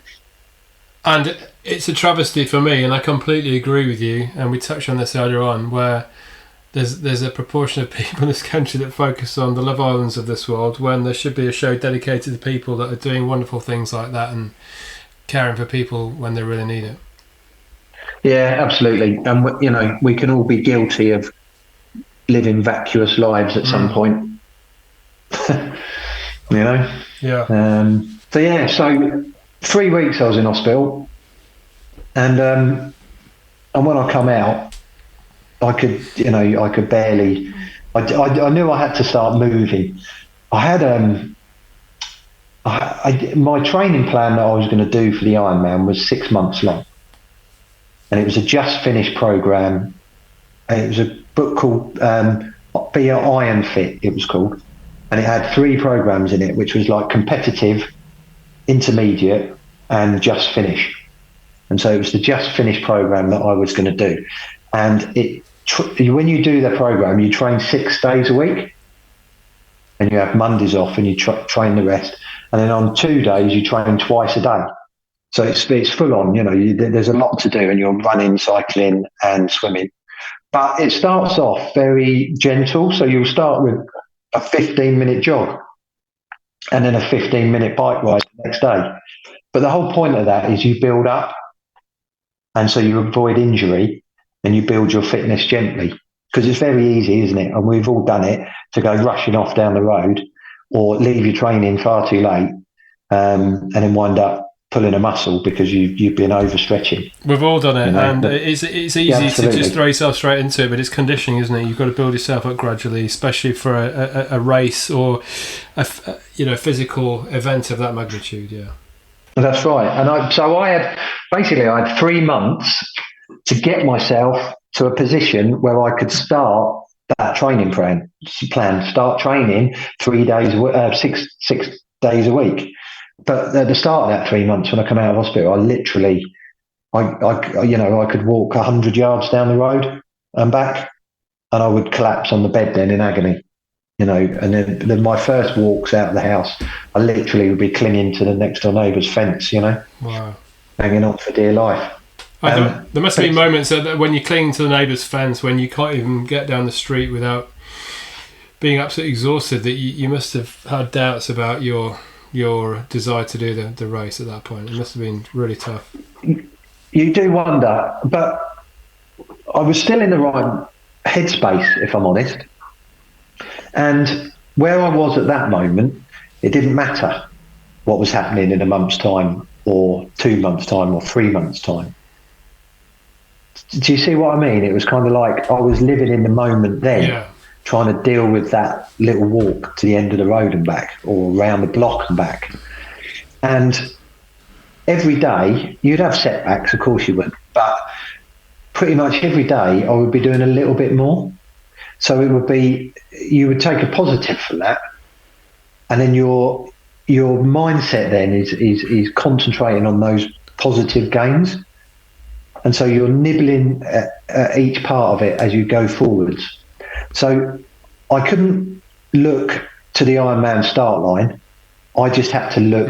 The furthest I would let myself look would be the end of that week and what I wanted to achieve that week. But I think that's such an important point, because what this podcast is about is showing people there's another way. But that doesn't necessarily mean that it's not saying it's an easier way. And I think, you know, what often a lot of people do is procrastination, sort of perfection stops action, because I think we're sort of groomed at the moment to sort of feel that you can hack your way through things. And, you know, everyone watches a Rocky movie and there's a montage which happens in 30 seconds, and people don't realise that it's those small steps, incremental steps every day, and just taking that action, you know, each step. And you do hear this from a lot of ultra runners, and, you know, the people who do these crazy endurance things is those baby steps. Yeah, absolutely. I think part of the problem is that the world nowadays is so instant, isn't it? Like you say, you've only got, you know, the reality. Influence would have you believe that you could step in the gym and get a six-pack within a couple of months, you know. Yeah, and it just doesn't work like that. And I think people get discouraged because they don't see results fast enough. Yeah, But do you feel that on the journey you did when you could only walk 100 yards, did you know that? Because it must have been times. I mean, especially, let's say, older generation. Some people are very proud, and it would just piss them off that they can't do what they need to do. How did you battle with that, or were you pretty cognizant that it was a case of actually I've just got to take a step at a time? Well, I knew, I did know that it was a step at a time because of what I'd been through in hospital and the pain I was in. I was still, I knew that I was going to have to train and compete through quite a lot of pain, and I had to kind of deal with that in my mind as well. That was quite a difficult realization at first, because I thought that would ease, and it did. But there was always a discomfort that I had to cope with and contend with. So, I had to sort of address that in my mind and to allow myself to move on.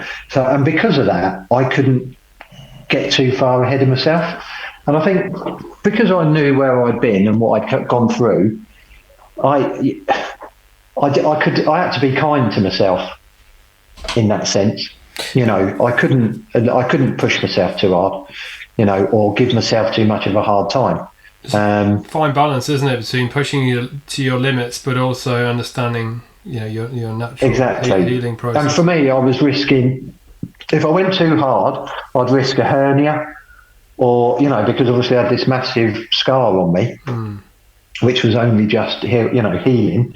I had to let that run its course as well. And the last thing I needed, if I was going to be doing an Ironman, would be to have a hernia that needed another operation in 6 months' time, So I had to temper everything I did around how my body was, and I had to listen to my body and learn what what my body was going to be capable of. And if I needed to sit back a bit, then I'd have to do it, and that was enforced as well, really, by myself, by my body. It wasn't, my mind couldn't just tell me get over it and crack on.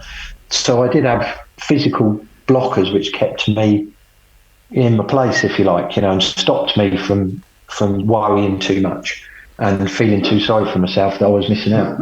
One of my favourite proverbs, I'm not into proverbs massively and it might be a bit cliche, is a journey of 1,000 miles begins with a single step. And I use that all the time in different walks of life. But I think what you're saying here is you're doing that, it's such a massive level, just even be able to walk down the street, literally a single step at a time, which is unbelievable, really. And it was probably actually almost a massive positive out of the situation, because most people would give themselves a hard time that they couldn't accelerate fast, whereas actually you've got that limitation, so you accept it and you deal with it. Yeah, absolutely. And it was a positive journey. Every day I was doing something more than the day before. And it might have been just going a day without shitting my pants. It was simple things like that sometimes, but they were all positive, and it was every, and I could gain strength from that. Yeah.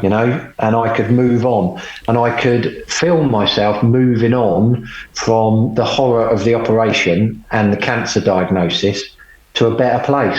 And you felt in the 3 months then, you were at a point where you felt you could then begin that program to get you over the line at the Ironman. Yeah, and it was about that. I started the program that on the day I wanted to start it. And you know what? I've got my training diary. I filled in a training diary, and I've got it in front of me here actually. And I was looking at it before we come on air, and it was. It says on there, like, my first training day, I started with a swim because I knew I hated it and I didn't want to do it. Yeah. So the first thing I put in the diary on that Monday, Monday was great because Monday was a rest day. So on the Tuesday, it was a swim. I'd scheduled a swim, and I went to the swimming pool and flailed my way through a few lengths, But then I was in it, and from then on, I was training 6 days a week. Unbelievable.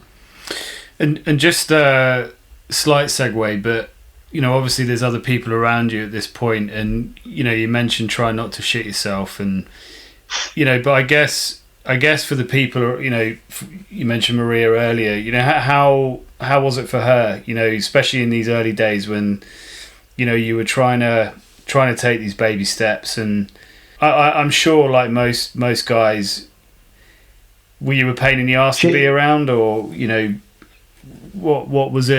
There was probably moments. I reflecting on myself, I don't think I was too bad. But she was great, to be honest, and she encouraged me all the way. And she actually does have a very positive mindset, and she always has. And she's been a go-getter for her whole life, ever since I've known her. And she has pushed me and us to do things that potentially I probably wouldn't have done in my life as well. So her attitude was infectious as well, and I could feed off that. And she did quite a lot of the training with me, especially in the early days when it wasn't too onerous. She would come out and run with me and do bike rides, and that was nice, because it was to have a bit of company as well.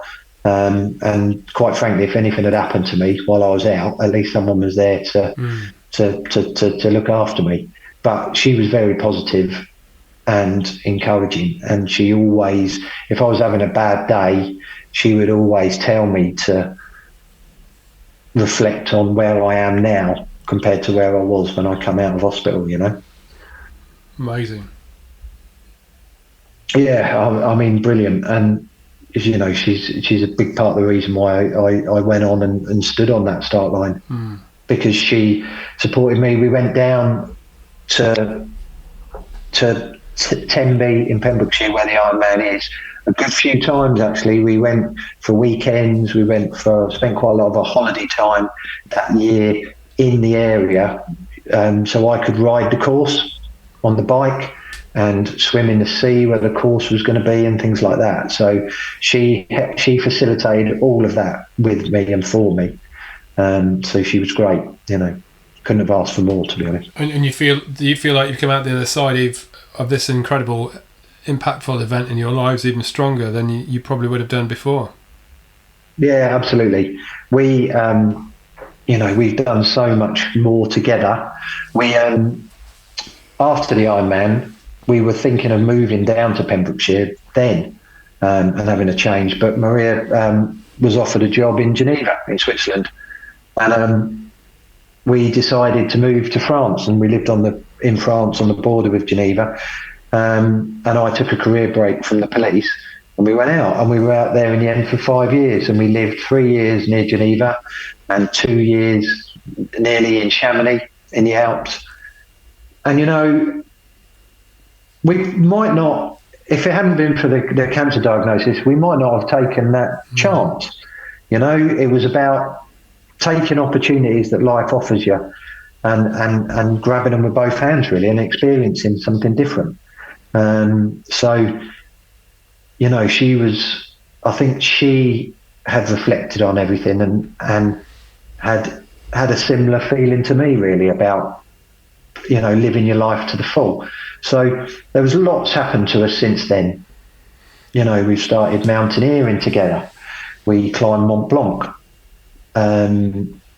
We've done other triathlons and different events, since. And it's just constantly encouraging each other to move forward and do different things, It's sliding doors, isn't it? Like you say, if that hadn't happened, maybe you wouldn't have spent those 5 years abroad. And what I know you've clearly had some impactful, massively, hugely seminal moments in your life, but what did the 5 years abroad do for you, do you think? What did you learn from that? Were there a lot of positives you took out of that? Yeah, definitely. For me, I was back at work in the police. They were great. They give me a desk job, so I could return to work and carry on.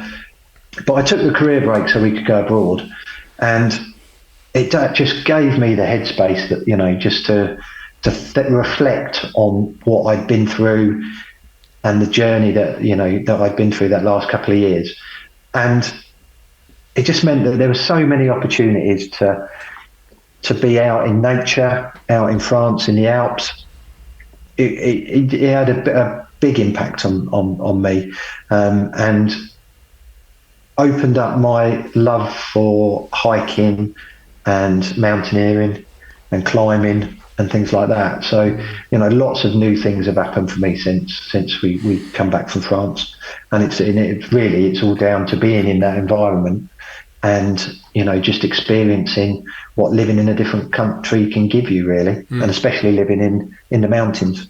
Yeah, absolutely. And obviously, since coming back, you've had quite a career change. I think, obviously since having the battle with cancer that you did, and you've I guess taken a bit of a different path. And I guess my question is why would you say that is? And I suppose how are you finding it? I've always considered myself quite fortunate, really. Maria's, if I'm being honest, has got a good job, and that takes the pressure off me. And she's been fantastic in allowing me to do the things I want to do and sort of discover myself, if you like. When we came back from France, we did move down to Pembrokeshire for that lifestyle change. I had the option to go back to the police, but I chose not to. I didn't want to go back. I'd had a good time in the police and I enjoyed what I did, but I didn't want that pressure, that day-to-day pressure of that difficult work again. So I've been fortunate, down here now. I volunteer for the lifeboat. I'm a lifeboat crewman in the village where we are.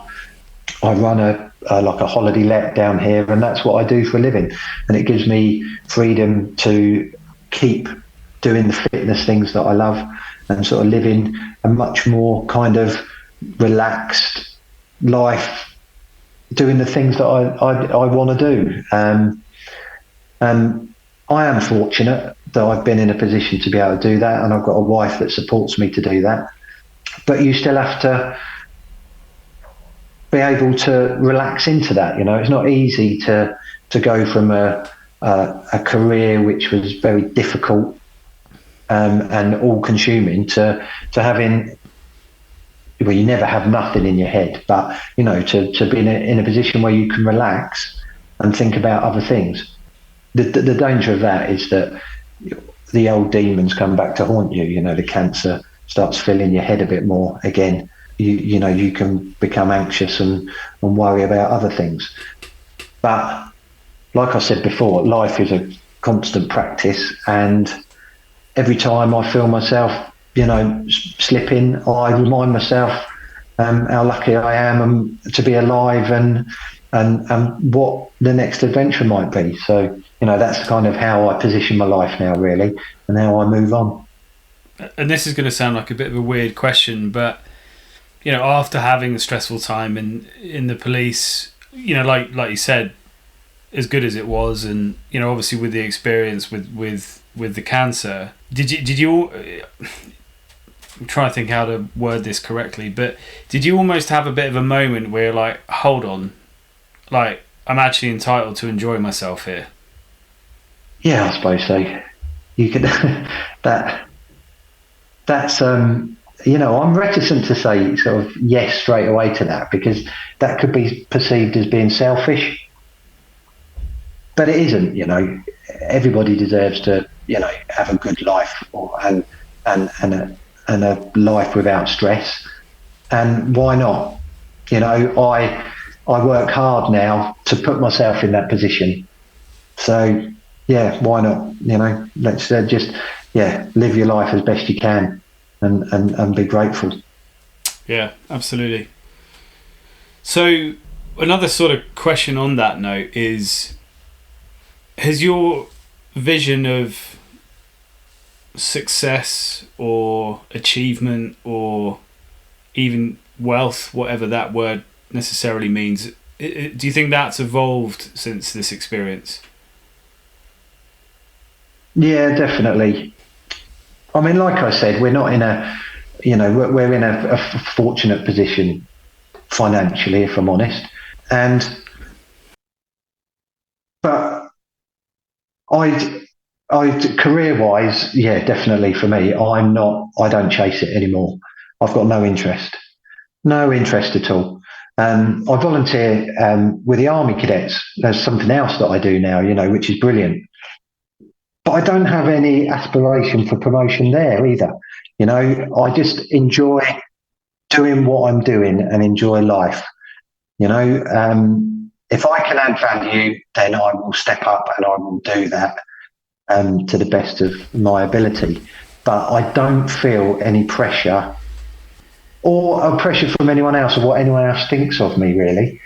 I'm quite comfortable in my own skin now, and with the sort of lifestyle that I'm leading, and I wouldn't want the pressure of the sort of corporate life again, that I may have sort of the treadmill I was probably on previously. Yeah, I can totally understand that, Paul, as well. When you look back on your life so far, Paul, would you say you have any regrets at all? Anything you do differently? I would have given myself that kick up the arse sooner. 2 years earlier, yeah. Yeah, or 10 years earlier, to be honest. I think my 30s, if I'm honest, sort of passed me by a little bit. I was working and enjoying work, but the good things in life, like snowboarding, like, being out and about, I'd kind of forgotten. I'd forgotten what I enjoyed in my 20s. And it was only, after everything that happened to me that I'd sort of rediscovered that. So if I was going to look back now, I would tell myself much sooner, to reprioritize and start enjoying life, and living life to the full, really. Yeah, there's a whole section in the book about your accomplishment with your Ironman, and I guess my point would be to encourage everyone who's listening to this to go and buy the book and read it, because it's a warts and all story.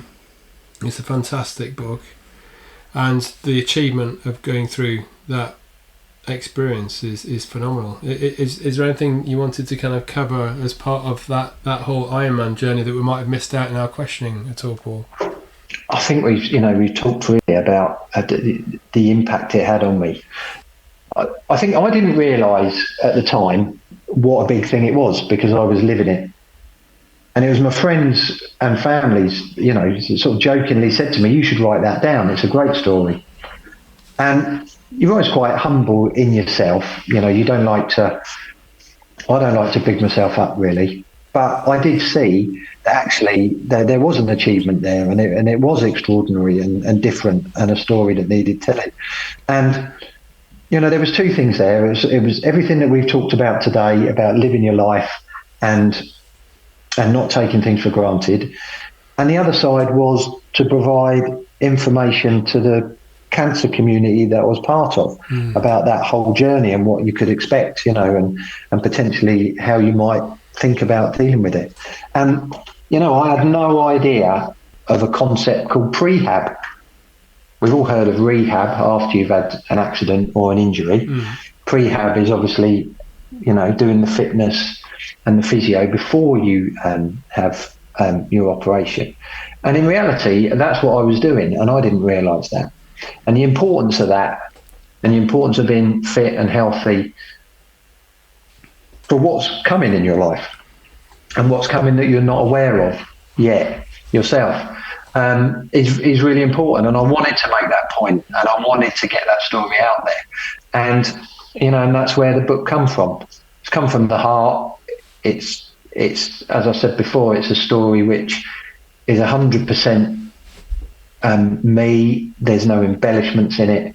It's just as it was. And if anybody can take something from that, then that's fantastic. So thank you for your words about the book. I really appreciate that. No, I genuinely mean it. It's a fantastic book.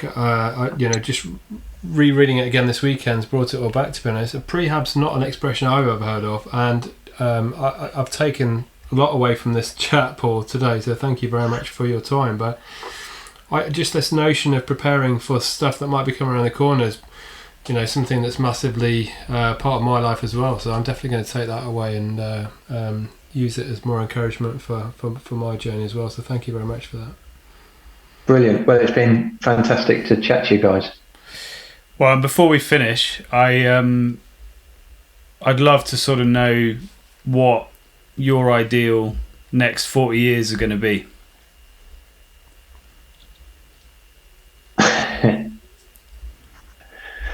More of the same, to be honest.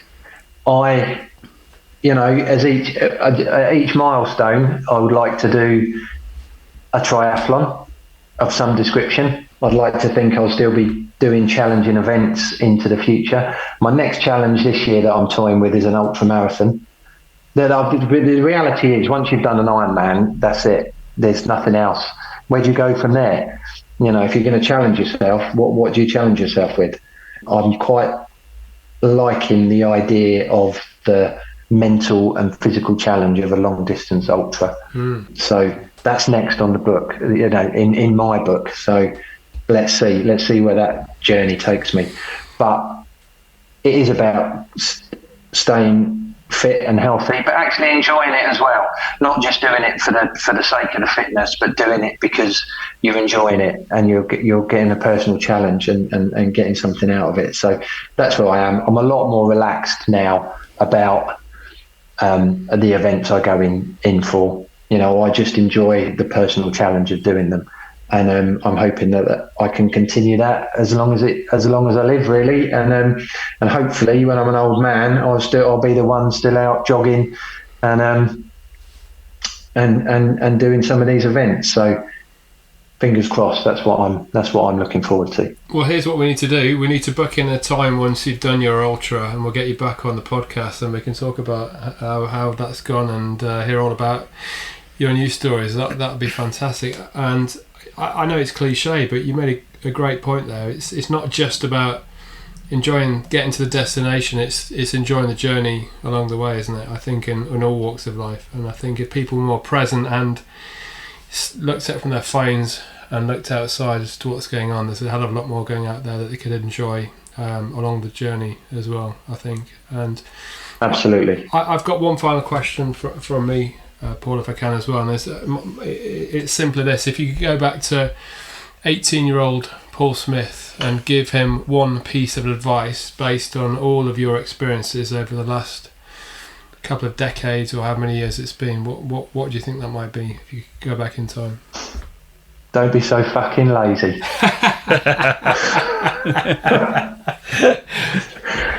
I don't think I'd need any more than that, to be honest. Brilliant. There we are. Yeah, definitely. I shall pass that on to my teenage son, Paul. I think that'll come in quite handy. Yeah, there you go. That's what it's all boiled down to. Correct. Amazing. Absolutely brilliant. Amazing. Well, listen, look, from me, Paul, I think it's such an inspirational story, but you know, and obviously the physical accomplishment's amazing, but I think the lessons from the journey are absolutely unbelievable, and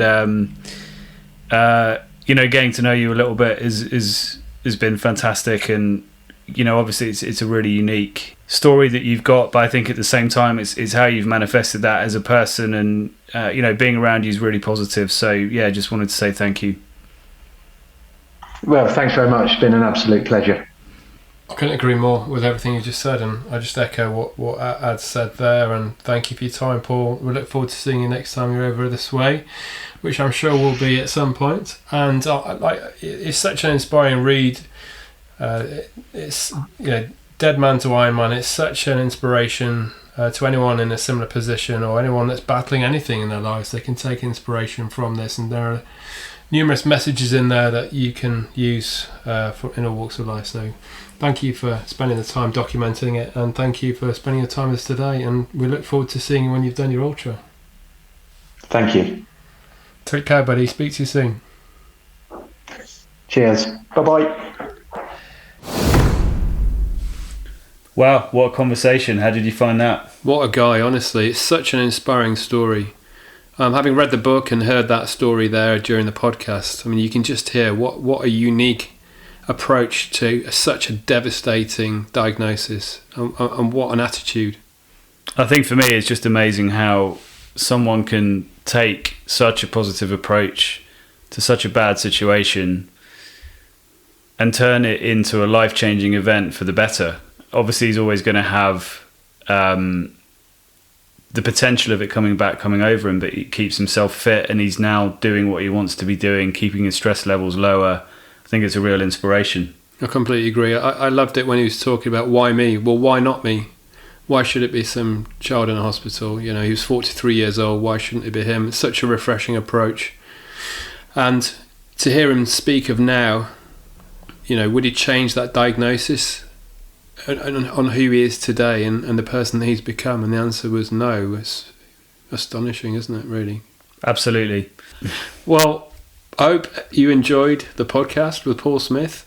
If you like what you heard, please, I can't recommend his book, Dead Man to Ironman, available in all good bookshops and online e-commerce sites anymore. It's such a great read. It's I think there are pages where you laugh and cry in the same page. It's a riveting story.